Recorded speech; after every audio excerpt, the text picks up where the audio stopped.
पिछली वीडियो में हमने जहाँ तक पढ़ा था आज हम उसके आगे कंटिन्यू करेंगे। पिछली वीडियो में हमने देखा था कि जैव विविधता किसे कहते हैं। तो हमने ये समझा कि जैव विविधता में प्रत्येक सदस्य की अपनी एक अलग भूमिका होती है।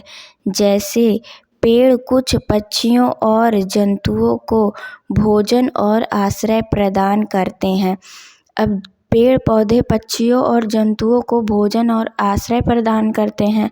आप भी देखे होंगे कि चिड़िया जो है अपना घोंसला पेड़ पर ही बनाती है और जंतुओं को भी उनका भोजन प्रदान करती है। जैसे फल जो होते हैं वो जंतु उनका ग्रहण करते हैं। तो ऐसे एक दूसरे पर दोनों निर्भर हैं। जंतु फल खाने के बाद बीज फैलाने में सहायता करते हैं इत्यादि। और जो जंतु हैं वो फल खाने के बाद जो पौधों का बीज है उसको भी फैलाने में सहायता करते हैं उनकी अपने मल के द्वारा, या फिर खा के कहीं फेंक दिए तो उनके बीज को भी फैलाने में सहायता करते हैं। अगर सारे बीज एक ही जगह इकट्ठा हो गए और फैले नहीं उनके बीज, तो एक ही जगह सब पेड़ उगेंगे और फिर कुछ ऐसा समय आएगा कि पेड़ उगना ही बंद हो जाएंगे। इतने ज़्यादा वहाँ पे एक ही तरह के पेड़ उगने लगेंगे। और जब ये उनकी सहायता करते हैं बीज को फैलाने में, तो इससे पेड़ हर जगह उगते हैं, एक ही जगह नहीं उगते सब पेड़। क्या आप ऐसे कुछ अन्य उदाहरण सोच सकते हैं? इससे पता चलता है कि पौधे और जंतु एक दूसरे पर निर्भर रहते हैं। अब क्या आप कोई और उदाहरण ऐसा सोच सकते हैं जिससे ये पता चले कि वो एक दूसरे पर निर्भर करते हैं? जैसे एग्जाम्पल में इसमें बताया गया कि वो उनके आश्रय भी देते हैं और जंतुओं को भोजन भी देते हैं। तो ऐसा और भी जो एग्जाम्पल आपके मन में आए वो आपको बताना है। पौधों और जंतुओं के समूह कैसे बनाएं? अब पौधों और जंतुओं के समूह बनाना है। जैसे हम अपने घर में समूह बनाते हैं ना, कपड़ों का अलग, कपड़े अलग रखते हैं, सब बर्तन अलग। ऐसा नहीं है कि सब सामान एकदम मिक्स है, बुक अलग रखते हैं। दुकान में ही आप जाइए तो किसी दुकानदार को भी देखिए, वो टॉफ़ी अलग रखेगा, बिस्किट अलग रखेगा, दाल अलग, चावल अलग, मतलब सब अलग रखेगा। ऐसा नहीं है कि बिल्कुल मिक्स करके रखे। जब अलग रखते हैं तो हमें ढूंढने में सामान को आसानी होती है। तो ऐसे हम पौधों और जंतुओं के भी समूह बनाएंगे। जो पौधे समान हैं, जो मतलब बड़े बड़े पौधे एक साइड, मतलब जिसमें समानता है वो एक तरफ, जिसमें मतलब जैसे जो जानवर ज़मीन पर रहते हैं उनको एक तरफ, जो पानी में रहते हैं उनको एक तरफ, ऐसे समूह बनाना है। आप अपनी नोटबुक और पुस्तकों को समूहों में कैसे व्यवस्थित करेंगे? अब आप अपने कॉपी और बुक को भी तो समूह में रखते होंगे ना। बुक को अलग रखते होंगे, नोटबुक को अलग, पेन को अलग, इरेज़र सब अलग। ऐसा नहीं कि सब मिक्स करके बिल्कुल रखते होंगे, सब अलग अलग सही से रखते होंगे। क्या उन्हें समूहों में व्यवस्थित करने से आपको अपने बस्ते को अच्छे ढंग से व्यवस्थित करने में सहायता मिलेगी? जब हम उसको व्यवस्थित करते रखते हैं तो हमें सामान को ढूंढने में आसानी होती है। नहीं तो हम ऐसे ढूंढते रह जाएंगे, सब अगर मिक्स करके रखेंगे, और हमें बहुत टाइम लग जाएगा ढूंढने में। आइए अब हम अपने आसपास के संसार पर दृष्टि डालें। अब हम अपने आसपास के संसार पर, मतलब वातावरण पर दृष्टि डालें। इसमें जो पेड़ पौधे और जानवर हैं उनको भी अब हम समूहों में ही व्यवस्थित करेंगे। हमारे चारों ओर विभिन्न प्रकार की विशेषताओं वाले विविध प्रकार के पौधों और जंतु विद्यमान हैं, जिनके विषय में हमने अनुभाग 2.1 में सीखा है। हम उनकी समानताओं और भिन्नताओं के आधार पर उनके समूह बना सकते हैं। अब हमारे आसपास भी तो इतने सारे जीव जंतु पेड़ पौधे विद्यमान हैं, तो हम उनको भी समूह में बना सकते हैं। अब कैसे बनाते हैं? देखें एक्टिविटी 2.3 में।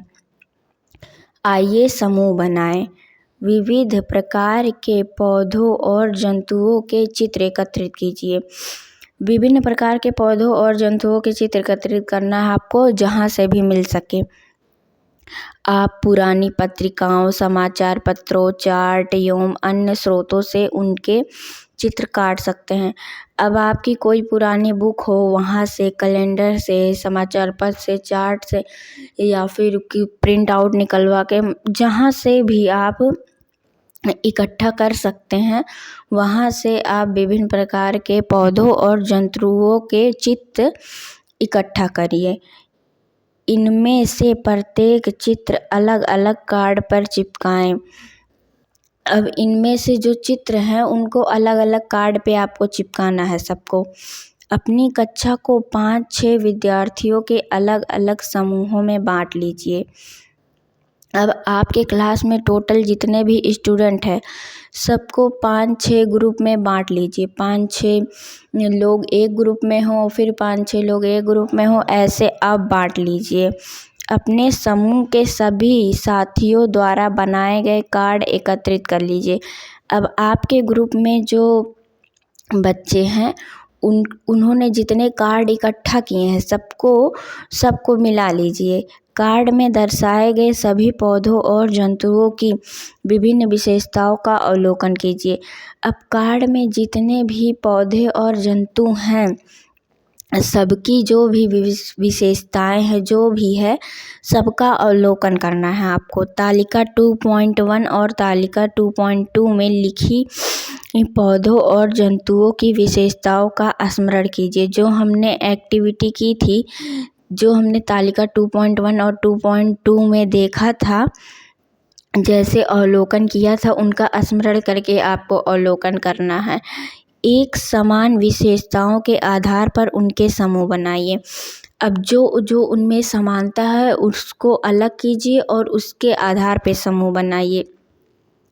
अब जैसे बड़े पेड़ जो हैं उनको अलग कर लीजिए, छोटे पौधे अलग कर लीजिए, जल में रहने वाले जीव को अलग, जिनके 4 पैर हैं उनको अलग, जिनके 2 जो उड़ते हैं उनको अलग। मतलब बहुत सी समानताएं हैं ना, तो सबको अलग अलग ग्रुप में बना लीजिए।